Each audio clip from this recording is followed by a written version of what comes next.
Olá, seja bem-vindo ao Palavrando. E hoje a gente tem um convidado todo especial. Está conosco o pastor André Pacheco, pastor que tem pastoreado na Assembleia de Deus Ajax 2, aqui na coordenação Bengui 2, e tem desenvolvido o trabalho ali, feito a obra, e hoje a gente vai bater um papo com ele. Pastor, um prazer, uma satisfação recebê-lo aqui no Palavrando. Boa noite a todos que estão aí ligados no Palavrando. E é um prazer estar aqui com o pastor Gaspar e congrega comigo. Estamos juntos ali, lado a lado, fazendo aquela obra. E é uma obra que a cada dia, a cada culto, a cada reunião, a cada missão que nós realizamos ali, ela está cada dia mais crescendo, porque o Senhor tem nos ajudado, o Senhor tem feito maravilhas naquele lugar. Amém. Pastor, antes de falar um pouco da obra, vamos falar um pouco de você. Você sempre teve o desejo no coração de servir a Deus de forma pastoral? Ou foi um trabalhar de Deus gradual na sua vida? Ele foi lhe falando, lhe convencendo? Conta um pouquinho pra gente dessa história. Gaspar, eu sempre fugi do ministério. Eu nunca teve aquele desejo.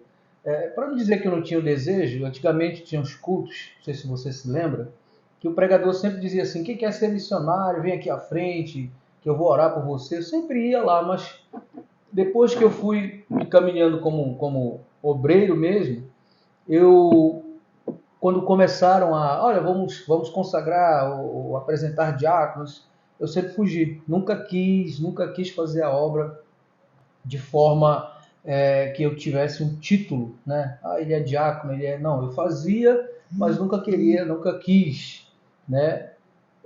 Ter um título.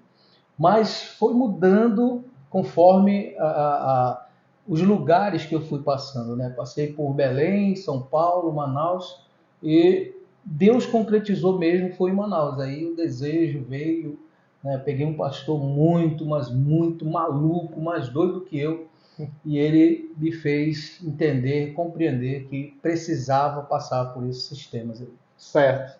São Paulo, Manaus, Belém, tem muita similaridade entre as cidades onde o senhor pastoreou ou tem muita diferença? O evangelho, a liturgia, os costumes, muda muito ou é tudo muito parecido?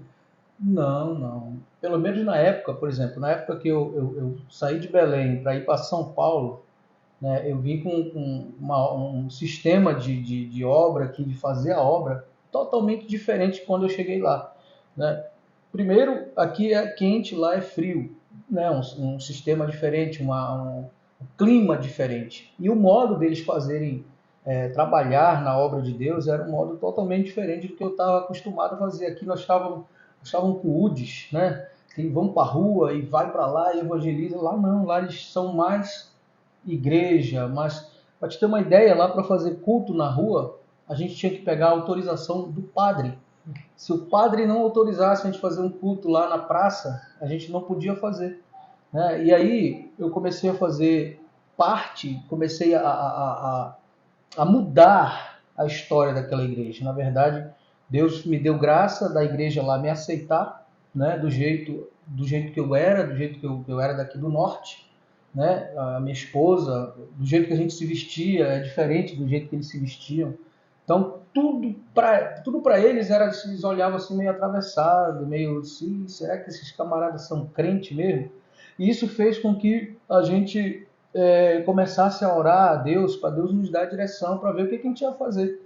E tudo começou a mudar quando Deus começou a nos usar naquela igreja, na palavra, a obra. A gente começou a transformar aquela igreja, começou a ver que a obra de Deus não era resumida só no fechadinho, mas tinha que expandir mais. E eu conheci alguns irmãos católicos lá em São Paulo, que queriam fazer uma rádio comunitária. Né? E a rádio comunitária, para existir, ela tem que ter todos os programas da comunidade, ou seja, tinha que ter o sertanejo, tinha que ter o Roberto Carlos, tinha que ter do católico e tinha que ter um evangélico. Eles não podiam fazer a rádio comunitária se não tivesse um programa evangélico. Todos os gêneros. Todos os gêneros, isso. A rádio comunitária se faz aí. Foi aí que eu tive uma luta grande com o meu pastor, né? O meu pastor não queria que eu me misturasse com a ver, para te ver como é o negócio lá. A cidade onde eu morei, a cidade de Caçapava, ela fica muito perto de Aparecida, né? Onde é aquela igreja grande da Aparecida lá, a padroeira do Brasil. Então, a dificuldade ali do evangelho, para anunciar o evangelho, era muito grande. E o pastor lá, ele tinha medo de que eu me envolvesse demais com aquela obra católica e eu deixasse o evangelho para Mudar de time. mudar de time, exatamente. Mas foi aí que eu tentei mostrar para ele, disse, não, pastor, vai ser o contrário, é eles que vêm, eu vou lá para pregar o evangelho. E a sede da rádio era no pátio da Igreja Católica. Então a luta começou aí, até que ele me autorizou. Disse, olha, se tu conseguir uma vaga lá, porque tinha, além da Igreja da Assembleia de Deus, o Evangelho Quadrangular queria ter, a Universal queria entrar lá também, e a Presbiteriana queria fazer o programa. Então, quem chegasse primeiro lá, conseguiria o programa. Então, ele demorou demais para me autorizar eu fazer isso aí. Mas, graças a Deus, era plano de Deus, né, irmão? Quando é plano de Deus, é outra coisa. Então, eu cheguei, fui lá, conversei com o diretor da rádio, hoje ele já é falecido, morreu, né, que era o Pazini, e ele disse, olha, para te conseguir, tem que arranjar 3 patrocinadores, que era na faixa de R$ 15 cada patrocínio. Naquela época, R$ 15 era difícil Muito de dinheiro. conseguir. Eu disse, não pode deixar isso sair buscando os que eu conhecia lá, e todo mundo me ajudou e eu cheguei. Eu cheguei com o dinheiro, as outras chegaram querendo o programa e eu cheguei com o dinheiro. E quando eu cheguei com o dinheiro, ele disse, pronto, o programa é seu. Então, todo sábado, nosso programa eu fazia lá eu comecei com 1 hora de programa, de 10 às 11 da manhã. O programa era... Oh, meu Deus, não lembro o nome do programa mais. Alguma coisa cruz, levando a cruz, ou uma coisa assim. E deu muito bom, deu muito bom. Meu irmão deu um sucesso de audiência, os católicos ouviram, os evangélicos ouviram, a igreja ouvia, os patrocinadores começaram a dar presentes para ser sorteado. Teve um irmão que engatou comigo, que ele ia visitar os lares, ligava da casa da pessoa para a rádio, para a pessoa participar, e foi muito bom. Com isso eu ganhei mais 2 horas de programa. Então eu comecei a fazer o programa das 10 até a 1 da tarde. Trabalho evangelístico, né? Muito bom. Muitas almas. E o pastor entendeu que o negócio... E através desse programa, o padre, ele teve que abrir a porta da Igreja Católica para os eventos da rádio. Então, durante o mês, todo domingo, um dos programas fazia a programação na porta da Igreja Católica, que era na praça. Entendi. A praça aqui, a Igreja Católica lá. E tinha um domingo que era do meu programa, o programa A Mensagem da Cruz, lembrei. O programa A Mensagem da Cruz fazia o evento na frente, com todo o suporte da rádio, com o palco da Igreja Católica, tudo deles, a gente usava tudo deles. E o que eu tinha na igreja? Eu tinha uma orquestra com 40 músicos, todos os instrumentos, e eu disse para o pastor, tem um domingo aí que é nosso, libera para nós, termina a escola dominical um pouco mais cedo para a gente ir para lá. Foi uma luta, mas os irmãos da orquestra deram positivo para mim, porque eles queriam sair de dentro da igreja, eles queriam fazer uma... E o nosso programa era um sucesso, porque as pessoas queriam ouvir a música, e a gente terminava a missa, e os irmãos católicos saindo da igreja, e já começava com a música, com a banda, a orquestra tocando. E isso parava eles. E assim que eles terminavam, eles cantavam logo umas 3 músicas seguidas, e aí já entrava outro grupo, eu convidava grupos de outros lugares para cantar, a banda, era uma festa. Era das 9 da manhã até o meio-dia.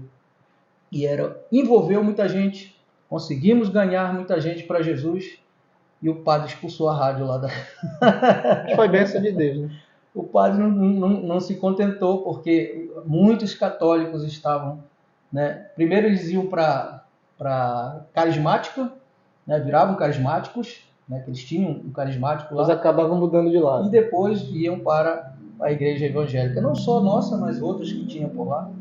E Deus fez uma grande obra lá. Então a obra lá em São Paulo era mais ou menos isso aí. Os irmãos eram mais... E Deus fez com que eu pela misericórdia de Deus, me usasse lá para que eles pudessem abrir os olhos. Já em Manaus, era totalmente diferente para mim, porque foi um período da minha vida em que eu estava meio fraco na fé, estava meio devagar na fé, e eu chego lá e encontro uma igreja diferente das igrejas que eu havia passado. Na igreja não tinha nada, não tinha banda, não tinha som, não tinha porta, não tinha nada, nada. A igreja estava querendo crescer, querendo se desenvolver, e eu até disse para minha esposa que eu não ia ficar naquela igreja. Chamei ela de chechelenta, né? Uma igreja chechelenta, devagar, né? Devagar para mim, mas os irmãozinhos lá estavam na obra, né? Era uma igreja constituída, pastor Gaspar, de crianças e mulheres. Não tinha homens. Homens era o pastor da igreja e mais 2 obreiros, se eu não me engano. Só. Então eram crianças e mulheres que batiam massa, carregavam tijolo, construíam aquela igreja. E aí eu disse, meu Deus, como é que isso vai crescer? E aí Deus me deu de novo, me renovou. Foi um dos cultos que eu tive lá, que foi um processo de restauração. Isso, uma bênção. E aí Deus abriu os meus olhos e eu disse, vamos trabalhar, pastor, se eu quero, vamos construir, vamos. E meu irmão, erguemos as mangas e começamos a trabalhar ali naquele lugar. Outra coisa que a gente encontrou lá em São Paulo era frio. Em Manaus era quente demais, era muito quente. Passei muito ruim lá por causa da temperatura, muito mais quente do que Belém. E aí nós começamos a trabalhar, né? Corremos atrás, ganhamos almas para Jesus. Os maridos daquelas mulheres começaram a se converter, né? Aquelas crianças começaram a virar adolescentes, os adolescentes começaram a virar jovens, começaram a casar, e aí a obra começou a crescer mesmo. Começou a fluir, né? Exatamente. E como eu tinha conhecimento do povo de São Paulo, consegui a ajuda de São Paulo, trouxe pregadores de São Paulo para ministrar lá, para inaugurar a igreja que nós havíamos construído. E hoje lá o templo em Manaus é um templo muito bonito, todo refrigerado, todo com bandas, com muita coisa boa. Então, e Belém é esse nosso ritmo aqui. Esse é um ritmo bom de trabalho, né? Precisando de obreiros para trabalhar também, mas as pessoas sempre dispostas a fazer. São Paulo foi aquele acomodismo de querer ficar só dentro da igreja. Manaus eu tinha que sair da igreja, fazer na igreja, fazer na rua, mas era construção. Tinha que construir a igreja, porque a igreja não tinha estrutura para receber homens e mulheres. Foi lá que eu comecei o meu ministério. Lá que Deus começou a me chamar. Lá que teve um pastor que disse assim, olha, ou tu vira pastor, ou tu sai fora daqui. Ou por bem ou por bem. Sai fora daqui. Ele diz assim, tu vai sair fora daqui. Que eu não te quero, tu não quer trabalhar, mas tu vai ter que fazer todo esse sistema. Então foi lá. Fui a diácono, a evangelista e pastor. Quando eu consagrei a pastor, aí Deus diz, agora tu volta. E como foi esse seu retorno a Belém? Você passou por um processo de ter que ser consagrado novamente? Sim, teve esse processo aqui. Eu fiz todo esse processo em Manaus, diaconato, evangelista, pastor, e quando eu volto, depois de 6 anos lá em Manaus, volto para Belém por ordem de Deus. Deus me mandou eu voltar. Eu tinha algumas coisas, alguns assuntos a tratar aqui em Belém. Na verdade, Deus queria mostrar para o povo que me viu caído que ele havia me levantado, né? Que eu estava de pé. Quem duvidou que Deus poderia fazer alguma coisa pela minha vida, eles tinham que ver. E aí eu voltei. Mas quando eu cheguei aqui com a minha carta de recomendação, os irmãos aqui não me aceitaram como pastor por causa da minha situação, da igreja onde eu estava.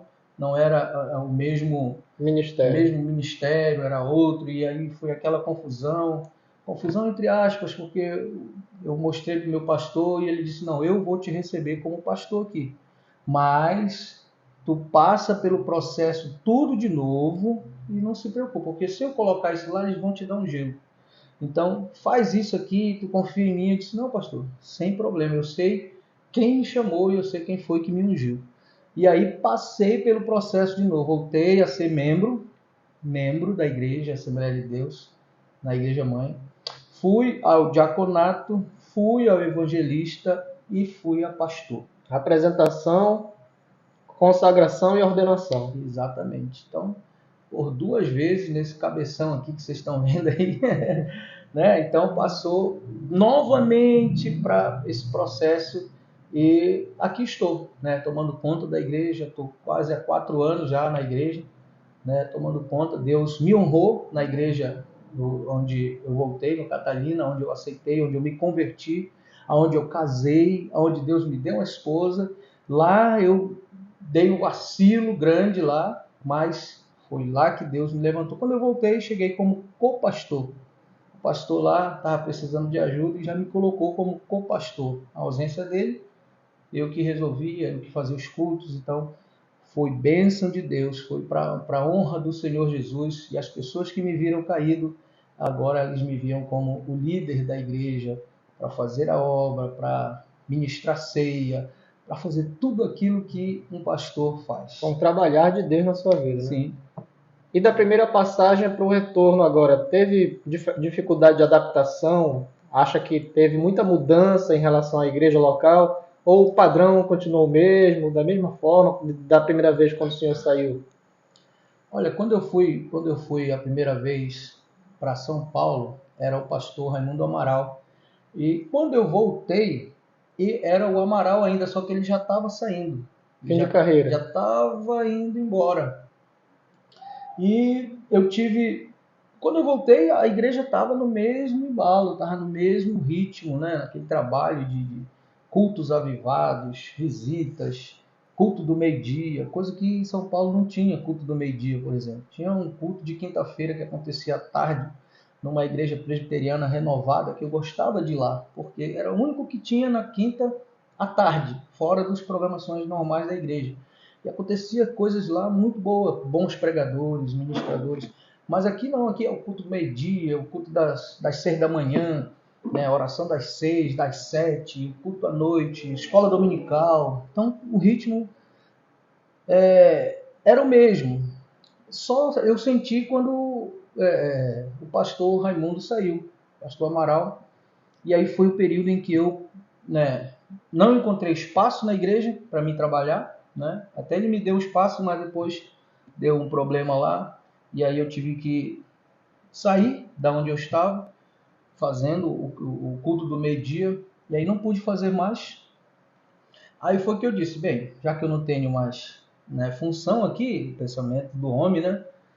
E eu vim com todo o gás de São Paulo para trabalhar em Belém, mas não encontrei espaço, eu fui trabalhar para mim, né? Como eu sou profissional de cozinha, e arranjei emprego na Assembleia Paraense, e foi aí que eu comecei a me afastar um pouco da igreja, comecei a trabalhar à noite, não tinha tempo de cultos, e aí me afastei e fiquei um pouco distante das coisas de Deus, né? Foi aí que saiu o Raimundo Amaral e entrou o pastor Renato, que é o nosso pastor até hoje. E aí quando eu voltei para fazer a obra, junto com o Renato, que ele me chamou, foi aí que eu disse, Renato, agora não posso. Eu tenho que ir para Manaus, porque minha esposa está em Manaus e eu tenho que ir para Manaus, senão eu vou perdê-la. Ele disse, então vá, mas tu vais voltar e eu vou estar te esperando aqui. Foi uma palavra profética, né? Sim. E foi na hora que a gente conversou ali no gabinete, choramos juntos, oramos juntos. E no outro dia eu viajei para Manaus e fiquei lá 6 anos. E quando eu volto, eu encontro o Renato novamente. Ele disse, agora vamos começar aonde paramos. Naquele dia que eu te chamei, eu ia te levar ao evangelismo, ao evangelista que eles estavam. Era a época que eles pegaram todos os dirigentes, consagraram todo mundo. E ele ia me encaixar aí para ser consagrado também. Mas como tu não veio, tu não pôde, agora nós vamos começar desse ponto que paramos. E assim começou de novo a obra aqui, depois de 6 anos em Manaus, voltando para Belém. Amém. E como foi tomar conta de uma igreja, né, pastorear uma igreja, cuidar de ovelhas num tempo de pandemia, num tempo de reclusão, num tempo de portas dos templos aí fechado? Como foi? Qual foi a estratégia? Olha, Gaspar, foi muito difícil, foi muito complicado, porque eu vim para uma igreja que não me conhecia, né? E eu comecei em fevereiro, foi apresentado em fevereiro, no culto de ceia, e já comecei querendo trabalhar, marquei uma reunião, você lembra bem, com todos os obreiros, para que os obreiros pudessem me conhecer e que também eu pudesse conhecê-los. E começamos um trabalho, né, de cultos, né, temáticos. E quando nós estávamos já pegando a segunda marcha, veio a pandemia. As igrejas fecharam. E eu disse: e agora? O que fazer? Ninguém me conhece. Esse povo é desconfiado de tudo. O que eu vou fazer? Foi aí que Deus, como Deus sempre faz as coisas, né, Gaspar? Se a gente tiver na direção de Deus, olhando para Deus, ouvindo Deus, Deus nos dá A estratégia, a estratégia. Foi aí que eu comecei a fazer cultos pelo Facebook e pelo WhatsApp envolvendo a igreja, principalmente pelo WhatsApp, né? Que nem todos tinham Facebook. Facebook eu alcancei, né, Belém, Brasil, enfim, gente de fora. Mas o WhatsApp eu envolvi a igreja, né, que é justamente para que eles me conhecessem, saber quem eu sou, do jeito que eu sou, o que eu posso fazer, como posso ajudá-los. E era um culto ao vivo, né? Online, não era algo gravado. Não, era tudo ao vivo. Eu dizia: olha, fulano vai pregar, já gravava, mandava e a gente colocava, né? Ia para a igreja, fazia os cultos dentro da igreja, mas a igreja fechada e totalmente online, ao vivo, né? Juntamente com o Diácono Augusto e mais alguns obreiros que não podia, né, juntar muitas pessoas dentro da igreja. E a gente começou a fazer esses cultos e deu muito certo, irmãos. Fora isso, eu comecei a visitar as casas, não entrava, né? Eu ficava na porta, só ia lá, disse: olha, eu sou o pastor André, lá eu queria orar, e orava do portão, estendia as mãos, abençoava.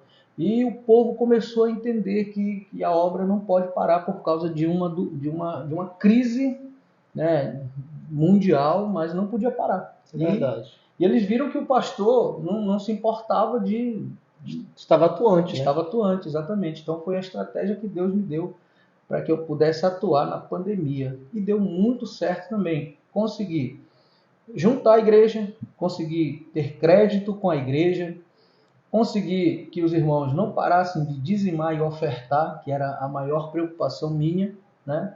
Porque eu lancei logo o desafio de telhado.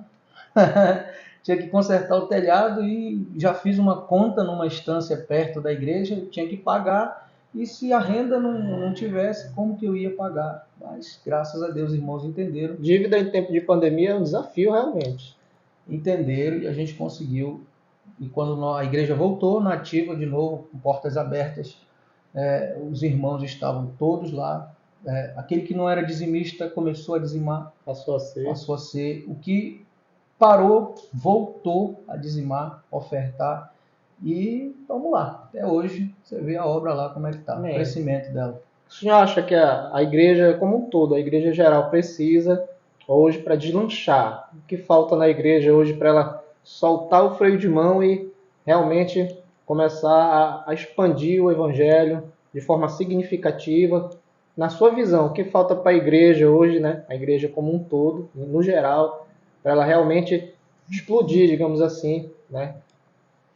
Pastor, eu acho que nós estamos vivendo aqueles últimos dias, aqueles últimos tempos, lá que o profeta Joel falou que ele ia encher toda a carne, né? Todo aquele, né? O jovem ia sonhar, o velho ia profetizar, ou é o contrário, né? Todos iam ser cheios do Espírito Santo. Então, Joel, né? Joel, e aconteceu lá no Pentecoste, mas não parou no Pentecoste. Começou lá, né? Exatamente. E ele disse assim: olha, nos últimos dias, naquele dia lá não era o último, era o começo da igreja. E agora que a igreja está chegando ao final, o que está faltando para a igreja deslanchar, para as pessoas darem crédito mesmo a Deus e a Jesus, falta que o povo entenda que Jesus está voltando, irmão. E se Jesus está voltando, eu estou andando errado, eu tenho que começar a andar certinho. Eu estou vacilando, eu tenho que parar de vacilar. Eu estou mentindo, eu tenho que parar de mentir. Eu estou fazendo contenda, eu tenho que parar de fazer contenda. Ou seja, eu tenho que unir, erguer as mãos e unir juntos com todos os irmãos. Não importa a denominação que tu é, não importa a igreja que tu é, porque a igreja que vai subir é eu e você, não é a placa que vai subir, é a gente se unir juntos para ganhar as almas que estão perdidas aí. Você vê aí que nesses dias aí nós vimos a multidão, né, que andou, caminhou, e a gente olha, eu olhei assim e disse, meu Deus, eu preciso ganhar almas para Jesus. Eu preciso ganhar almas para Jesus. E para eu ganhar almas para Jesus, eu tenho que sair do meu comodismo, eu tenho que sair da minha posição, eu tenho que fazer alguma coisa. Então, para a igreja deslanchar, precisa entender, primeiro, que Jesus está voltando. E se Jesus está voltando, eu preciso me colocar na posição de quem vai subir. E se eu me colocar na posição de quem vai subir, acontece o que o Joel falou. Eu vou ser cheio do Espírito Santo. Eu vou receber a graça de Deus, salvadora, redentora, e o que eu li, ele vai me fazer lembrar e eu vou começar a falar. Esse entendimento que traz um avivamento interior, pessoal. Exatamente. Não é movimento, pular, não. É isso aqui, ó. Você entende que Jesus volta, você entende que tem que fazer o altar consertar, não foi assim que Elias fez? Muda a vida, santifica. Exatamente. E aí vem o momento da igreja na terra. É o momento em que a igreja vai voltar naqueles dias de Paulo, que a sombra curava, que o lenço curava, que as mãos estendiam. Vai voltar esse tempo, sim, vai voltar. Sem enganação. Tem muito pastor enganando gente aí, dizendo que foi curado, não foi não, já pagou aqui um trocado, olha, de lá que tu tinha isso, fez aquilo. Como a gente diz, toda profissão tem um bom e um mau profissional. Sim, verdade. Existem bons pastores, mas existem maus também. Existem bons padres, existem maus padres. Existe mal e bom, como disse o pastor, em todos os setores da nossa vida. Cabe a gente filtrar e o filtro está aqui, a palavra. Bíblia. Pastor, em todos esses anos de pastorado, tanto aqui, né, no Pará, em Belém, como fora também, né, em São Paulo, em Manaus, recorda aí pra gente uma história engraçada, porque pastor sempre tem uma história engraçada para contar, algo que aconteceu na igreja, algo que o senhor lembra assim até hoje da risada. Olha, Gaspar, aconteceu muita coisa, mas muita coisa engraçada. Mas teve uma que a gente não parou de rir e de falar de muito tempo. Existia um diácono chamado Julião. Diácono Julião. Esse homem, eu tinha medo dele. Eu tinha medo por causa que ele era duro nas palavras, porque era na palavra mesmo, ele usava a palavra, né? Já está no céu, está com Jesus, já está aguardando, na verdade, a trombeta tocar. E ele foi pregar, se eu não me engano, aqui na São Clemente. E ele tinha mania de colocar a mão no bolso, né, na pregação dele, como tinha um pedestal aqui, né? O microfone ficava aqui, ele colocava a mão no bolso. E a calça dele era daquelas bem largona, né?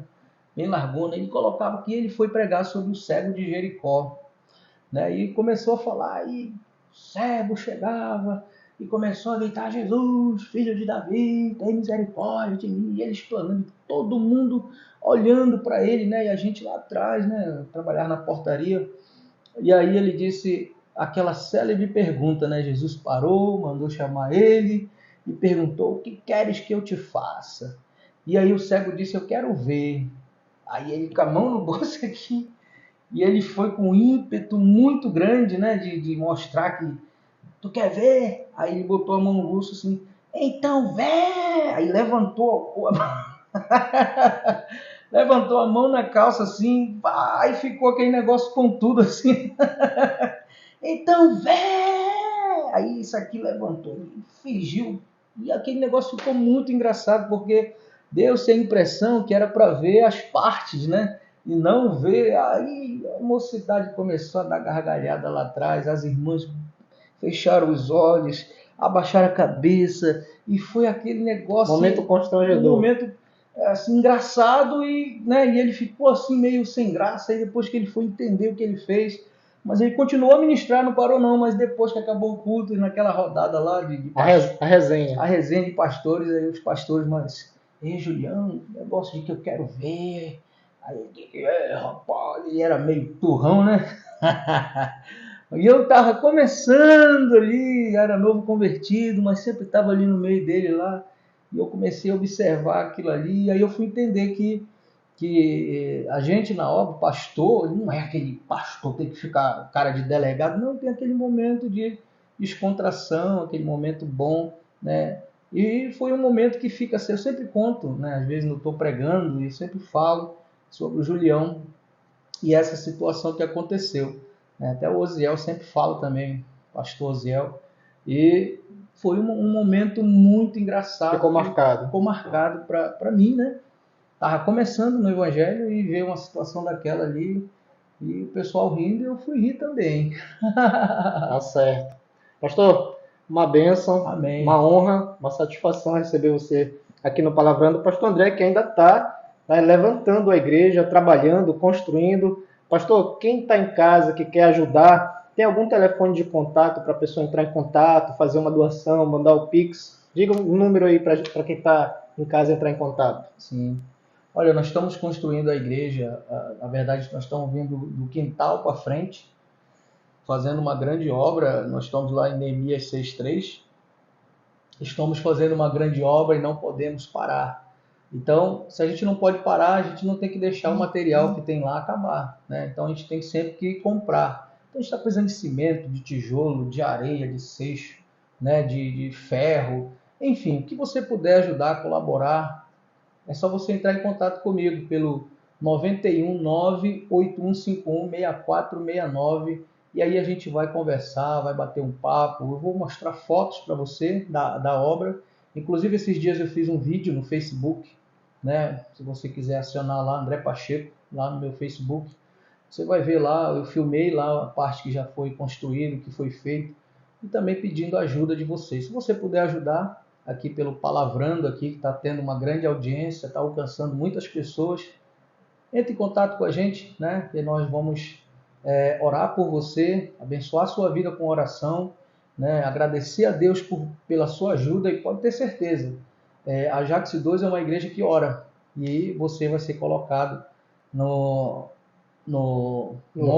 monte da oração, no hall da oração, na lista, né, e frequente. Nós estamos orando por você que está contribuindo, que vai contribuir com essa obra. E quando estiver pronta a grande inauguração, nós vamos filmar, fazer um culto ao vivo lá. Você vai ver que a sua ajuda foi bem colocada, né? Não é enganação não, viu? Lá no vídeo lá do Facebook, eu falo que tem muitos pastores que enganam, pedem ajuda, mas não estão fazendo nada. Lá é tudo registrado, né, pastor?